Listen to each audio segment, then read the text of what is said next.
بسم اللہ الرحمن الرحیم. السلام علیکم اسٹوڈینٹس، کیسے ہیں آپ لوگ؟ آج ہم لوگ اپنا لیسن نمبر 35 اسٹڈی کریں گے. ہم لوگ لیسن نمبر 35 میں پاپولیشن کو اسٹڈی کریں گے کہ پاپولیشن کے بارے میں اسٹڈی کیوں کی جاتی ہے، کیسے کی جاتی ہے، کیا کیا چیزیں دیکھی جاتی ہیں پاپولیشن کی اسٹڈی میں اور اس کی سگنیفیکینس کیا ہے. سب سے پہلے تو ہمیں یہ بتایا گیا ہے کہ جو ڈیموگرافی ہوتی ہے، جس کو ہم لوگ اردو میں جغرافیہ کہتے ہیں، وہ کیا ہوتا ہے کہ اسٹیٹسٹیکل ڈسکرپشن ہوتی ہے، یعنی کہ نمبرز میں ڈسکرائب کیا جاتا ہے اور انالائز کیا جاتا ہے ہیومن پاپولیشن کو. اس کا یہ ریفر کرتا ہے ایکچولی کہ ہمارے ملک میں کتنے لوگ ہیں، کہاں کہاں رہتے ہیں، کیسے ان کی ڈسٹریبیوشن ہے، ان لوگوں کے نمبر آف جتنے پیپل ہوتے ہیں کسی بھی خاص وقت کے اندر کیا کہ ان لوگوں کے اندر چینجز آتے ہیں، پاپولیشن کم ہوتی ہے، زیادہ ہوتی ہے، پاپولیشن کس طرح سے، پاپولیشن کی جو ڈسٹریبیوشن ہے وہ کس طرح سے وقت کے ساتھ ساتھ چینج ہوتی ہے. ہماری پاپولیشن میں کتنی ایج کے کتنے لوگ رہتے ہیں، میل کتنے ہیں، فیمیل کتنے ہیں، پیدائش جو ہے وہ کتنی ہو رہی ہیں، مطلب ایوریج. اس کے بعد ڈیتھ ریٹ کتنا ہے. اس کے بعد دوسری جو پاپولیشن کی ویریس کوانٹیٹیز کو فائنڈ آؤٹ کرتے ہیں ہم لوگ، یہ پاپولیشن اسٹڈی کرتے ہیں. یہ سب کچھ جغرافی میں ہم لوگ ڈیموگرافی میں پڑھتے ہیں. ٹھیک ہے. اسٹڈی آف پاپولیشن اصل میں ڈسکور کرتا ہے کہ ہمارے جو پاپولیشن میں جتنے بھی چینجز ہوتے ہیں اس کے کاز اور افیکٹس کون کون سے ہیں. ٹھیک ہے. کاز اور افیکٹس کے بارے میں ہم لوگ اسٹڈی کرتے ہیں پاپولیشن چینجز کو پڑھ کے. یہ جو چینجز ہوتی ہیں، یہ چینجز اصل میں ہوتی کیوں ہیں؟ یا تو برتھ کی وجہ سے ہوتی ہیں، ظاہر سی بات ہے، پیدائش ہوتی ہے تو وہ چینجز ہوتی ہیں کہ پاپولیشن جو ہے وہ بڑھ جاتی ہے. ڈیتھ کی وجہ سے بھی ہوتی ہیں، اموات ہوتی ہیں، پاپولیشن کم ہو جاتی ہے. مائگریشن کی وجہ سے بھی چینجز آتی ہیں پاپولیشن میں کہ پاپولیشن ایک جگہ سے دوسری جگہ جو ہے وہ مائگریٹ کر جاتی ہے. تو یہ جو تین چیزیں ہوتی ہیں، that is a birth, death and migration, یہ ہمارے پاپولیشن چینج کے تین کمپوننٹ ہوتے ہیں. اب یہ تین کمپوننٹ آپ لوگوں کو میں یہاں پہ ایک ڈیفائن بھی انہوں نے کیا ہوا ہے کہ سائز آف پاپولیشن کیا ہوگا، کہ جتنے بھی ٹوٹل نمبر آف پیپل رہتے ہوں گے کس ایریا میں، وہ کیا ہوگا، ہمارا سائز آف پاپولیشن ہوگا. اب وہ جو پاپولیشن رہتی ہے اس کے کریکٹرسٹکس کیا ہیں. ٹھیک ہے. یعنی کہ وہ میل ہیں یا فیمیل ہیں، ان لوگوں کے کیا آکوپیشنس ہیں، یہ ساری چیزیں ان لوگوں کی کمپوزیشن میں آ جاتی ہیں. ٹھیک ہے. اور اس کے بعد اب وہ جو لوگ ہیں وہ کون سے علاقوں میں کتنے کس حساب سے رہ رہے ہیں، اربن ایریاز میں زیادہ رہتے ہیں، رورل میں زیادہ رہتے ہیں، وہ ساری چیزیں جو ہیں وہ ڈسٹریبیوشن میں آ جاتی ہیں. ٹھیک ہے. اب جو بیسک کانسیپٹ، جب بھی پاپولیشن میں کوئی اسٹیٹسٹکس کی جاتی ہے، مردم شماری کی جاتی ہے، تو کیا کیا چیزیں دیکھی جاتی ہے. سب سے پہلے دیکھا جاتا ہے کروڈ برتھ ریٹ، یعنی کہ پیدائش کا جو ہے کی شرح جو ہے وہ کیا ہے. ٹھیک ہے. اب وہ کیسے فائنڈ آؤٹ کیا جاتا ہے، the number of live births per year per 1000 of the population, یعنی کہ ایک سال میں ہر 1000 بندوں کے اگر گروپس بنائے جائیں نا، یعنی کہ ایک پاپولیشن ہے. ٹھیک ہے. ایک سال کے اندر اگر اس پاپولیشن کے ہم لوگ ہزار لوگوں کو گروپ بنائیں تو ہر 1000 لوگوں میں کتنی جو ہے وہ زندہ پیدائشیں ہوتی ہیں. ٹھیک ہے. تو یعنی کہ جتنی بھی زندہ پیدائشیں ہوتی ہیں ایک سال کے اندر ہر 1000 آف پاپولیشن میں، تو وہ ہماری کیا ہو جاتا ہے، کروڈ برتھ ریٹ ہو جاتا ہے. ٹھیک ہے. اس کے بعد ہمارے پاس ٹوٹل یہ فارمولہ دیا ہوا ہے کہ ٹوٹل برتھ جتنے بھی ایک سال میں ہوتی ہے کسی بھی اسپیسیفک ایئر میں، اس کو ہم لوگ ڈیوائڈ کرتے ہیں کہ اس ایئر کی ٹوٹل پاپولیشن کی ہے کتنی ہے، ملٹیپلائی ہم لوگ اس کو کر سکتے ہیں 1000 سے، تو وہ ہمارا کروڈ برتھ ریٹ آ جاتا ہے. یہ آپ لوگوں نے فارمولہ اچھی طرح سے یاد کرنا. ہو سکتا ہے یہ شارٹ کوسچنس میں آپ لوگوں کو بتا دیں کہ total birth in specific year اتنی ہے اور ٹوٹل پاپولیشن اتنا ہے، تو آپ ہمیں کروڈ برتھ ریٹ نکال کے دکھائیں. تو یہ فارمولہ آپ لوگوں کو آنا چاہیے. ٹھیک ہے. اس کے بعد کروڈ برتھ ریٹ کے لیے جو ہے نا وہ کروڈ کیوں لفظ یوز کیا جاتا ہے. کروڈ کا مطلب ہوتا ہے خام. ٹھیک ہے. یعنی کہ جو چیز بالکل ایک پیور ہوتی ہے نا، ٹھیک ہے، اور ایک چیز ہوتی ہے جس میں تھوڑی بہت ملاوٹ، یعنی کہ کوئی چیز ایگزیکٹ جب نہیں نہ ہوتی، اس کے لیے ہم لوگ ورڈ یوز کرتے ہیں کروڈ کا. ٹھیک ہے. تو یہ جو برتھ ریٹ ہے ان لوگوں کے لیے کروڈ ورڈ یوز کیا جاتا ہے، کیونکہ ایگزیکٹ فگر برتھ ریٹ کا نہیں ہم لوگ فائنڈ آؤٹ کر سکتے. ٹھیک ہے. کیونکہ کچھ لوگ ایسے ہوتے ہیں جن کی ابھی برتھ ہوئی نہیں ہوتی، ان لوگوں کی ہاں برتھ ہونی ہوتی ہیں یا ہونے والی ہوتی ہیں، ان لوگوں کو کاؤنٹ نہیں کیا جاتا. ٹھیک ہے. اور دوسرا یہ ہوتا ہے کہ ایج اسٹرکچر کو بھی کاؤنٹ کر دیا جاتا، جو ہے وہ اگنور کر دیا جاتا ہے. یعنی کہ جتنی برتھ ہوئی ہیں ان کے آپس میں جو ہے وہ کتنی ایج ڈفرینس ان میں کتنا ہے. ٹھیک ہے. اب کوئی 9 سال کا بچہ ہے تو یا کوئی 1 مہینے کا بچہ ہے تو بھی اس کو ایک ہی فگر میں کاؤنٹ کیا جاتا ہے. اس لیے برتھ ریٹ کے بارے میں کروڈ ورڈ جو ہے نا، یعنی کہ ایک اپروکسیمیشن لگائی جاتی ہے نا، اگر کاؤنٹ کیا بھی جاتا ہے تو بھی ایک جو فگر بڑھنے کا جو ایک رسک ہوتا ہے نا، ہم لوگ اس کو اگنور کر دیتے ہیں. اس لیے اس کو ہم لوگ کروڈ ورڈ جو ہے اس کے بارے میں ہم لوگ یوز کرتے ہیں. ٹھیک ہے. یہ جو کروڈ برتھ ریٹس ہوتی ہیں یہ جنرل اسٹیٹسٹکس میں ہم لوگ کرتے ہیں، یعنی کہ ان نمبرز میں ہم اس کو کاؤنٹ کرتے ہیں، ٹھیک ہے. اور کسی بھی سوسائٹیز کا، گروپس کا یا ریجنس کا اوور آل کمپیریزن لگانا ہو تو یہ کروڈ برتھ ریٹ ہم لوگ یوز کرتے ہیں. اب اس میں ایک فیکٹر آ جاتا ہے فرٹیلیٹی کا. فرٹیلیٹی کا مطلب ہوتا ہے کہ ایک عورت، یعنی کہ اگر پاکستان کی بات کی جائے تو جتنے بچے کاؤنٹ کر لیے جاتے ہیں اور عورتوں کو کاؤنٹ کر لیا جاتا ہے، اور پھر ان کو جو ہے نا وہ ڈیوائڈ کر کے ایک ایوریج لگائی جاتی ہے کہ ہر عورت کے حصے میں ایوریج کتنے بچے آ رہے ہیں، کہ وہ کتنے بچے اس نے پیدا کیے ہیں ایوریج، ٹھیک ہے. یہ ویسے یہ ضروری نہیں ہوتا، دیکھیں کسی بچے کے کسی عورت کے ساتھ ساتھ بھی ہو سکتے ہیں، کسی کے ایک بھی ہو سکتا ہے. تو وہ جو ہے یہ نہیں ہوتا کہ فی بچے کے ہر عورت کا وہ نہیں کاؤنٹ کرتے، سارے ٹوٹل بچوں کاؤنٹ کر کے ایک ایوریج بنا لیتے ہیں نا کہ اتنی عورتیں ہمارے ملک میں اور اتنے جو ہے وہ بچے ہیں. تو یہ چائلڈ وومن ریشو ایک بن جاتی ہے. اور اس کو فائنڈ آؤٹ کیسے کرتے ہیں؟ ٹوٹل نمبر آف چلڈرن، جن بچوں کی 1 سے لے کے 4 سال تک کی عمر ہوتی ہے ایک ہی سال میں، ٹھیک ہے. ایک اسپیسیفک ایئر میں جب کاؤنٹنگ کی جاتی ہے 1 سے لے کے 4 سال تک کے بچے سارے جو ہیں وہ ٹوٹل کاؤنٹ کر لیے جاتے ہیں، اور اس کو ڈیوائڈ کر لیا جاتا ہے کہ اس ایک سال میں 15 سے لے کے 49 ایئرس تک کتنی ویمنس ہیں، ٹھیک ہے. تو وہ ہمارے پاس فرٹیلیٹی آ جاتی ہے. فرٹیلیٹی ریٹ کو اگر کاؤنٹ کرنا ہو تو وہ ہوتا ہے کہ ٹوٹل برتھ جتنی بھی ایک سال میں ہوتی ہیں، ٹھیک ہے، اس کو ڈیوائڈ کر لیا جاتا ہے ٹوٹل ویمن جن کی عمر جو ہے نا ایک عمر ہوتی ہے نا کہ جس میں عورت بچہ جو ہے وہ برتھ کی قابل ہوتی ہے وہ 15 to 49، ٹھیک ہے. تو یہ کر کے اس کو 1000 سے ملٹیپلائی کر لیا جاتا ہے تو وہ ہمارا فرٹیلیٹی ریٹ ہوتا ہے. یہاں پہ آپ لوگوں نے یہ ڈفرینس رکھنا ہے، یہ آپ لوگوں نے فارمولا، یہ فرٹیلیٹی کا اوپر فارمولا لکھا ہوا ہے، اچھی طریقے سے اس کو یاد کریں. یہ فرٹیلیٹی ریٹ کا فارمولا ہے، اس کو بھی ہم لوگ اچھے طریقے سے یاد کرنا ہے. فرٹیلیٹی ریٹ یوزلی ہم لوگ کیلکولیٹ کرتے ہیں کہ کسی بھی average number of births per 1000 women of the child bearing age, یعنی کہ جتنی بھی ہمارے پاکستان میں جتنی بھی عورتیں ہیں تو ہر 1000 عورت جس کی چائلڈ بیئرنگ ایج ہوتی ہے ان کے ہاں کتنے نمبر آف برتھ ایوریج ہوتی ہیں، ٹھیک ہے. اس کے بعد ایک فیکنڈیٹی ہوتی ہے. فیکنڈیٹی ہوتی ہے کہ ایک بایولوجیکلی عورت کیپیبل ہوتی ہے جو نمبر آف چلڈرن پیدا کرنے کے، تو وہ اس کی ایک فیکنڈیٹی ہو جاتی ہے، ٹھیک ہے. یہ فزیکل پاسبلٹی پاسبل ہوتا ہے، ایک فزیکلی پاسبل ہوتا ہے ایک نارمل ویمن کے لیے کہ وہ ہر سال اپنی پوری زندگی میں جو ہے وہ برتھ کر سکتی ہے. لیکن ہوتا جنرلی ایسا جو ہے وہ ہوتا نہیں ہے، کیونکہ آپ لوگ دیکھیں ہمیشہ جو فیکنڈیٹی ریٹ ہوتا ہے نا کہ یعنی کہ کتنے زیادہ سے زیادہ نارملی ویمن کتنے جو ہے وہ بچے پیدا کر سکتی ہے، وہ جو فیکنڈیٹی ریٹ ہوتا ہے وہ ہمیشہ فرٹیلیٹی ریٹ سے کم ہوتا ہے. فرٹیلیٹی ہوتا ہے کہ ایکچولی وہ جتنے پیدا کرتی ہے، تو فیکنڈیٹی is always less then the fertility. اور کچھ ایسی بھی ہوتی ہیں فیملیز جہاں پہ 20 یا اس سے بھی زیادہ جو ہے وہ بچے ہوتے ہیں، یا کسی کے ہیں وہ ایک ہوتا ہے، تو یہ ڈیپینڈ کرتا ہے اپنی جو ہے وہ فیملیز پہ. تو ایک یہ فیکٹر ہم لوگ کاؤنٹ کرتے ہیں پاپولیشن میں. برتھ فیکٹر اس طرح سے ہم لوگ کاؤنٹ کرتے ہیں. اس کے بعد ہم لوگ دوسرا ڈیتھ فیکٹر جو ہے وہ ہم لوگ کاؤنٹ کرتے ہیں. Death rate, number of death per 1000 of the population per year. دیکھیں جو آپ لوگوں نے اوپر ڈیفینیشن پڑھی تھی نا کروڈ برتھ ریٹ کی اور یہ کروڈ ڈیتھ ریٹ کی، یہ ایک ہی ہے. بس وہاں پہ جو برتھ ورڈ یوز ہوا تھا اس کی جگہ آپ لوگوں نے ڈیتھ کا ورڈ یوز کر دینا ہے، باقی سارا وہی ہے. یہاں پہ دیکھیں total birth in specific year تھیں اوپر کروڈ برتھ ریٹ میں، لیکن یہاں پہ کیا ہے total death in specific year. باقی سارا فارمولا جو ہے وہ سیم ہے، ٹھیک ہے.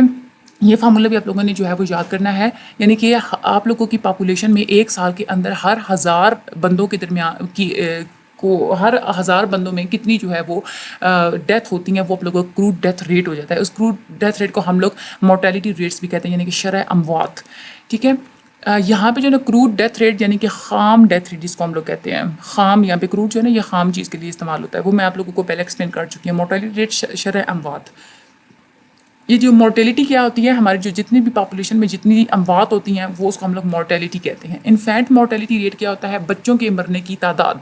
جو چھوٹے بچے ہوتے ہیں نا، جو کسی بھی ایک سال کے اندر ہر جتنے بھی ایک سال کے اندر جو 1000 بچے پیدا ہوتے ہیں، زندہ بچے جو 1000 پیدا ہوتے ہیں ایک سال کے اندر، اس میں سے کتنے بچے 1 سال کی عمر ہونے سے پہلے فوت ہو جاتے ہیں، ان کی ڈیتھ ہو جاتی ہے، وہ آپ لوگوں کا انفینٹ مورٹیلٹی ریٹ ہوتا ہے، ٹھیک ہے. نمبر آف بیبیز جو بھی ہوتے ہیں پر 1000 لائیو برتھ، جتنی بھی زندہ جو ہے وہ پیدائشی ہوتی ہیں ان میں سے جتنے بچے 1 سال کے اندر جو ہے فوت ہو جاتے ہیں 1 سال کی عمر تک پہنچنے سے پہلے، وہ آپ لوگوں کا انفینٹ مورٹیلٹی ریٹ ہوتا ہے. اس کے بعد لائف ایکسپیکٹنسی ہوتی ہے. یہ لائف ایکسپیکٹینسی ہوتی ہے کہ ایوریج کوئی بھی بندہ جو ہے کتنے سال، اب ہمارے ہاں ہے نا کہ ہم لوگ کہتے ہیں کہ زیادہ سے زیادہ ایک ایوریج ہوتی ہے کہ 63 سال کی عمر تک جو ہے وہ آدمی نوجوان کوئی بھی بندہ جو ہے وہ زندہ رہتا ہے، ایوریج ہے نا ہمارے یہ ملک میں. تو لائف ایکسپیکٹینسی کیا ہوتی ہے کہ جتنے آپ لوگ نمبر آف ایئر کوئی بندہ ایکسپیکٹ کر سکتا ہے کہ میں اتنے سال زندہ رہ سکتا ہوں، وہ اس کی لائف ایکسپیکٹینسی ہوتی ہے. ٹھیک ہے، لائف ایکسپیکٹینسی اب جیسے جیسے پروگرس ہوتی چلی جا رہی ہے تو یہ لائف ایکسپیکٹینسی بڑھتی چلی جا رہی ہے کیونکہ میڈیکل کے شعبے میں بہت زیادہ پروگرس ہو رہی ہے. اس کے بعد ایک ہوتا ہے life span. Life span actually وہ ہوتا ہے کہ کوئی بھی نوجوان ایکچولی جتنے سال زندہ رہتا ہے وہ اس کا لائف اسپین ہوتا ہے. ٹھیک ہے، تو ہم لوگوں نے پہلے کروڈ برتھ ریٹ پڑھا، اس کے ہم لوگوں نے کروڈ ڈیتھ ریٹ پڑھا. تیسرا فیکٹر ہم نے پاپولیشن کی اسٹڈی میں ہم لوگوں نے کیا پڑھا تھا؟ مائگریشن. مائگریشن کیا ہوتی ہے؟ جب اب پرماننٹلی کوئی بھی انسان کسی بھی ایک فاصلے تک جو ہے وہ موو آن کر جائے تو اس کی مائگریشن ہوتی ہے. وہ ایک انٹرنیشنل مائگریشن بھی ہو سکتی ہے، انٹرنل مائگریشن بھی ہو سکتی ہے. انٹرنیشنل مائگریشن ہوتی ہے کہ آپ اپنے کنٹری کا بارڈر کراس کر کے کسی دوسرے کنٹری کی طرف مائگریٹ کریں، وہ آپ لوگوں کی انٹرنیشنل مائگریشن ہوگی. اس میں ایک ایمیگرینٹ ہوتے ہیں اور ایک امیگرینٹ ہوتے ہیں. جو امیگرینٹ ہوتے ہیں یعنی کہ جو اب میں آپ لوگوں کے تاکہ آپ لوگوں کو صحیح طرح سے سنائی دے سکے تو میں یہ ورڈ تھوڑا نا ڈفرینٹ کر کے یوز کر رہی ہوں. ایمیگرینٹ میں اس کو پڑھ رہی ہوں. ٹھیک ہے، ایمیگرینٹ کو بھی جب بندہ جو ہے وہ اپنا ملک چھوڑ کے کسی دوسرے ملک میں چلا جاتا ہے تو وہ ایمیگرینٹ ہوتا ہے. ٹھیک ہے، اور امیگرینٹ کون ہوتا ہے؟ کہ کوئی باہر کا بندہ اپنا ملک چھوڑ کے ہمارے ملک میں آ جاتا ہے تو وہ کیا ہوتا ہے؟ امیگرینٹ ہوتا ہے.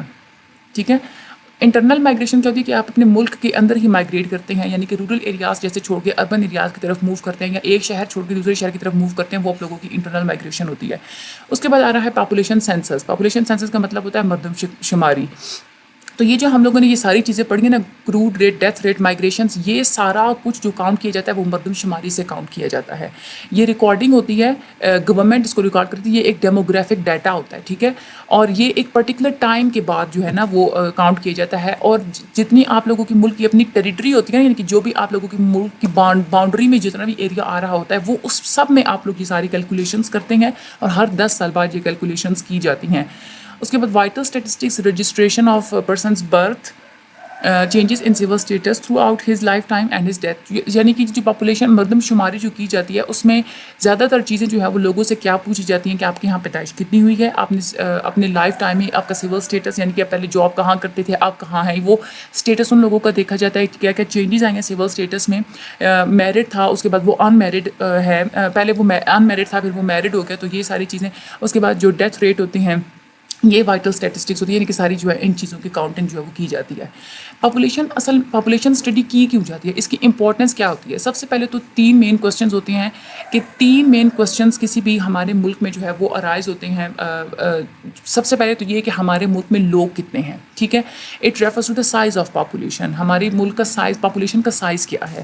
ٹھیک ہے، اس کے بعد ہم لوگ کیا کرتے ہیں، one also look the changes that are taking place in the size. یا آپ لوگوں نے چینجز دیکھنی ہونا کہ ہمارا سائز پہلے پچھلے مردم شمار 10 سال پہلے اتنا یہ تھا پاپولیشن سائز، اب کتنا ہوگا. تو یہ ساری چیزیں، یا آپ یہ دیکھنا چاہ رہے ہوتے ہیں کہ برتھ ریٹ زیادہ ہوئے ہیں as compare to death rate, یا ڈیتھ ریٹ برتھ ریٹ سے بھی زیادہ ہوئے ہیں، کتنی مائگریشن ہوئی ہے. تو یہ سارے کوسچنس کا آنسر کرنے کے لیے آپ ایک تو جو ہے وہ پاپولیشن اسٹڈی کرتے ہیں. دوسرا آپ لوگوں کے ذہن میں یہ سوال آتا ہے کہ ہمارے لوگوں کی کمپوزیشن کیا ہے، وٹ کائنڈ آف پیپل.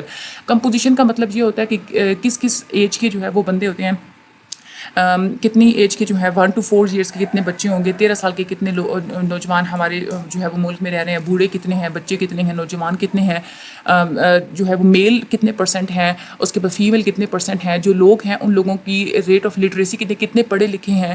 اس کے بعد دین کی طرف لوگوں کا رجحان جو ہے وہ کتنا، ریلیجیس ڈسٹریبیوشن کیا ہے، مسلمان کتنے ہیں ہمارے علاقے میں، دوسرے سیکٹس کے جو لوگ ہیں وہ کتنے ہیں، لوگ کون سی زبان بولتے ہیں، کون کون سے آکوپیشنس ہیں ہمارے لوگوں کی. یہ ساری جو چیزیں، یہ جو ہم لوگ ساری چیزیں فگر آؤٹ کرتے ہیں وہ ہم لوگ اپنی کائنڈ آف یعنی کہ کمپوزیشن آف پاپولیشن میں کاؤنٹ کرتے ہیں. showing the characteristics, one also look the changes that might be taking place in the composition. جب بھی آپ کسی کی یا تو کریکٹرسٹکس اگر آپ لوگوں نے دیکھنی ہو یا آپ لوگوں نے یہ دیکھنا ہو کہ ان کریکٹرسٹکس میں چینجز کتنے آئے ہیں، تو وہ آپ پھر کیا کرتے ہیں، لوگوں کو اسٹڈی کرتے ہیں. اور یہ جو اسٹڈی ہوتی ہے وہ آپ لوگوں کی آپ اس اسٹڈی سے اندازہ تو لگا سکتے ہیں کہ پاپولیشن کی کمپوزیشن کتنی ہے. آپ فیوچر امپلیکیشنس بھی کر سکتے ہیں. اب وہ فیوچر امپلیکیشنس کیسے ہوتی ہیں یہ آگے چل کے ہم لوگ ابھی پڑھتے ہیں. اچھا، اس کے بعد آپ لوگوں کے ذہن میں تیسرا ایک سوال ہوتا ہے کہ آپ لوگوں کے اپنے جو ہے وہ ملک میں جو ہے وہ پیپل ڈسٹریبیوٹیڈ کس کس ایریا میں ہیں. ٹھیک ہے، ڈسٹریبیوشن کا مطلب ہوتا ہے کہ آپ کے ملک میں جتنے بھی پاپولیشن ہے وہ کیسے ڈسپرس ہے، رورل ایریا میں کتنی ہے، اربن ایریا میں کتنی ہے، شہروں میں جو ہے وہ لوگوں کی تعداد کتنی ہے، گنجان آباد علاقے کون کون سے علاقے جہاں پہ پاپولیشن زیادہ ہے، کون سے علاقوں میں پاپولیشن کم ہے. تو یہ سارے جو ایک ہوتا ہے نا، آپ لوگ اس کو کاؤنٹ کر کے اس سے بھی آپ لوگ فیوچر افیکٹس کاؤنٹ کر سکتے ہیں ان ساری ڈسٹریبیوشنس کو بھی. وہ کیسے ہوتے ہیں وہ آگے ہم لوگ ابھی دیکھتے ہیں. تو یہاں پہ ایگزامپلس ہمیں دی ہوئی ہیں. فار ایگزامپل اگر کوئی پلانر ہے تو وہ سائز، کمپوزیشن اور ڈسٹریبیوشن کو کیوں دیکھے گا. ایک پلانر ہے، وہ پلان کرتا ہے کہ ہمارے ملک کی جو اکنامک ریسورسز ہیں اس کے بارے میں اس نے ساری پلاننگ کرنی ہوتی ہے. ٹھیک ہے، تو اس کو سب سے پہلے تو یہ دیکھنا پڑے گا کہ ہمارا جو سائز آف پاپولیشن ہے اس کا ریلیشن ہماری اکنامک ڈیولپمنٹ کے ساتھ کیسا ہے. اگر تو سائز آف پاپولیشن بڑھنے کے ساتھ ساتھ اکنامی جو ہے وہ بہتر ہونی ہے تو ظاہر سی بات ہے پھر تو وہ خوشی ہوگی نا اس کو. وہ پھر دیکھے گا، یا تو پھر یہ بھی دیکھے گا وہ کہ جیسے جیسے سائز بڑھتا چاہ رہا ہے تو ہم نے اپنے اکنامک ریسورسز کو کیسے مینٹین کرنا ہے کہ اس بڑھتی آبادی کے ساتھ ہم لوگ کوپ اپ کر سکیں. دوسری جو چیز وہ دیکھے گا وہ کمپوزیشن دیکھے گا. وہ پھر یہ دیکھے گا کہ پاپولیشن کی کوالٹیز کیا ہیں. فار ایگزامپل اگر وہ ان کا اگر وہ ان لوگوں کا ایک ایج دیکھتا ہے یا ایجوکیشن لیول دیکھتا ہے تو وہ ہیومن ریسورسز اس حساب سے بنائے گا. اگر آنے والے وقتوں میں اس کو پتہ ہے کہ بچے جو ہے وہ زیادہ بڑھ جائیں گے تو وہ اپنی اکانومی میں ایسے ریسورسز پیدا کرے گا جو بچے زیادہ یوٹیلائز کر سکتے ہیں. اگر وہ یہ دیکھے گا کہ اب ایجوکیشن کا فیکٹر ہماری پاپولیشن بڑھتا چلا جا رہا ہے تو وہ جو ریسورسز بنائے گا وہ بہتر بنائے گا، کیونکہ لوگوں کو اب نو ہاؤ، پڑھے لکھے لوگ ہیں، وہ غلط چیز تو نہیں یوز کریں گے. ٹھیک ہے، تو یہ جو کمپوزیشن ہوتی ہے یہ جو کمپوزیشن میں جو چینجز آتی ہے اس کی وجہ سے وہ انویسٹمنٹ کے فیکٹر کو بھی دیکھے گا کہ جیسے جیسے کمپوزیشن بڑھتی چلی جا رہی ہے تو میں نے کیسے انویسٹ کرنا ہے، کس طریقے سے میں نے انویسٹ کرنا ہے، کہاں کہاں اچھے شعبوں میں انویسٹ کرنا ہے، نارمل چیزیں بنانے میں انویسٹ کرنا ہے، یا مجھے بہت زیادہ ہائیلی ایک برانڈیڈ چیزیں بنانے میں جو ہے وہ انویسٹ کرنا چاہیے. دوسری بات وہ دیکھے گا کہ ڈسٹریبیوشن دیکھے گا پاپولیشن کی. وہ دیکھے گا کہ اب جیسے جیسے ڈسٹریبیوشن فیوچر میں کیسے ہوگی تو مجھے اپنے اکنامک ریسورسز میں نے جو بنانے ہیں میں نے ان کو کہاں کہاں کیسے کیسے ڈسٹریبیوٹ کرنا ہے. اگر کوئی سیاستدان ہے پولیٹیکل پرسپیکٹو سے اگر وہ دیکھا جائے، سب سے پہلے تو وہ سائز آف پاپولیشن دیکھے گا. وہ دیکھے گا کہ میں زیادہ سے زیادہ کتنے ووٹ ایکسپیکٹ کر سکتا ہوں. ٹھیک ہے، اس کے بعد وہ ان لوگوں کی کمپوزیشن دیکھے گا کہ لوگوں کو میں نے کس طرح سے جو ہے، ظاہر سی بات ہے بندوں کا وہ بیک گراؤنڈ دیکھ کے وہ اندازہ لگائے گا نا کہ میں نے اس کو کیسے امپریس کرنا ہے. ٹھیک ہے، ٹائپ آف ووٹرس میرے کیسے ہیں، پڑھے لکھے ہیں، ان پڑھ ہیں، کیسے ہیں. دوسری بات وہ یہ دیکھے گا کہ تیسری بات جو ڈسٹریبیوشن کا فیکٹر دیکھے گا کہ میرے جو ووٹرس ہیں کہاں کہاں کن کن علاقوں سے مجھے زیادہ ووٹ حاصل ہو سکتے ہیں. اب جیسے بزنس مین ہے وہ بھی ان تین چیزوں کو دیکھے گا. سب سے پہلے تو وہ دیکھے گا سائز آف پاپولیشن. اگر تو سائز آف پاپولیشن بڑھتا چلا جا رہا ہے تو وہ دیکھے گا کہ میں نے اپنی اب گڈس اور سروسز جو ہیں وہ میں نے اپنی بڑھانی ہے، میں نے زیادہ انویسٹ کرنا، زیادہ چیزیں بنانی ہے کیونکہ پاپولیشن بڑھتی چلی جا رہی ہے. پھر وہ دیکھے گا کہ کمپوزیشن کیسی ہے. اگر تو لوگوں کی اگر رجحان لوگوں میں اویئرنیس اور ایجوکیشن بڑھتی چلی جا رہی ہے تو وہ اچھی چیزیں بنانے کی طرف فوکس کرے گا. پھر وہ دیکھے گا کہ ڈسٹریبیوشن کا فیکٹر دیکھے گا کہ ہماری پاپولیشن کہاں کہاں ڈسٹریبیوٹ ہے. اس حساب سے وہ اپنی بنائی ہوئی چیزوں کو جو ہے وہ ڈسٹریبیوٹ کرنے کے طریقے سوچے گا. میں نے کیسے فلاں علاقوں میں اپنی چیزیں پہنچانی ہے، کتنی پہنچانی ہے، یہ سارے فیکٹر وہ دیکھے گا. اب اگر کوئی ایجوکیشنسٹ ہے وہ بھی ان ساری چیزوں کا اندازہ لگائے گا. پہلے وہ سائز آف پاپولیشن دیکھے گا کہ میں نے کتنے اسکولس بنانے ہیں، مجھے کتنے ٹیچرس چاہیے ہوں گے، میں نے کتنا ایجوکیشن کے سیکٹر میں انویسٹ کرنا ہے. وہ سائز آف پاپولیشن دیکھے گا. اس کے بعد وہ کمپوزیشن دیکھے گا کہ جو ہماری آبادی ہے اس میں جو ہے بچوں کے ماں باپ جو ان کو آکوپیشن کیا ہے. زیادہ اگر غربت ہے تو مجھے زیادہ جو ہے وہ فری سروسز دینی پڑیں گی ایجوکیشن کے سیکٹر میں. اگر زیادہ پڑھے لکھے ایلیٹ کلاس جو ہے وہ زیادہ ہے ہماری پاپولیشن کی کمپوزیشن میں تو وہ زیادہ فوکس کر گیا پرائیویٹ اسکولس کے اوپر. ٹھیک ہے، اس کے بعد وہ یہ دیکھے گا کہ رورل ایریاز میں اگر آبادیاں زیادہ ہیں، ڈسٹریبیوشن کی بات جب وہ کرے گا ڈسٹریبیوشن کا فیکٹر دیکھے گا. وہ دیکھے گا رورل میں اگر زیادہ ہیں تو مجھے زیادہ رورل میں اسکول بنانے پڑیں گے. اربن ایریاز میں اگر زیادہ ہے تو مجھے اربن میں زیادہ جو ہے وہ اسکول بنانے پڑیں گے. تو وہ یعنی کہ کوئی بھی سیکٹر ہو، جب بھی آپ کوئی کام کرتے ہیں آپ سب سے پہلے انالیسس کرتے ہیں سائز آف پاپولیشن کا، اس کے بعد آپ کمپوزیشن اور اس کے بعد ڈسٹریبیوشن.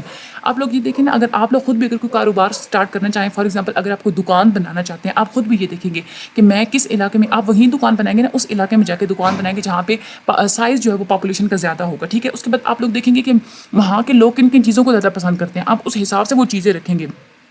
ٹھیک ہے، تو یہ سارا فیکٹر جو ہے کوئی بھی آپ بزنس اسٹارٹ کرنے سے پہلے یا کوئی بھی ہوتا ہے تو یہ پاپولیشن کی جو اسٹڈی ہوتی ہے یہ ایک بہت ہی امپورٹنٹ چیز ہوتی ہے. تو آج ہم لوگوں نے یہ دس از اے امپورٹنٹ چیپٹر، بہت زیادہ امپورٹنٹ ہے. آپ لوگوں نے اس کو اچھے طریقے سے کرنا ہے. بیسیکلی یہ کروڈ برتھ ریٹ، یہ کیلکولیشنس وغیرہ، یہ ڈیفینیشنس آپ لوگوں کے MCQs میں آ سکتی ہیں. کیلکولیشنس آپ لوگوں کو کرنی اچھے طریقے سے آنی چاہیے. تو آج کا ہمارا جو ہے وہ لیسن بالکل کمپلیٹ ہو گیا. تھینک یو سو مچ. امید ہے کہ آپ لوگوں کو میرا لیسن پسند آیا ہوگا. چینل کو آپ لوگ لائک اور سبسکرائب کر دیجیے گا. مجھے اپنی دعا میں یاد رکھیے گا. اللہ حافظ.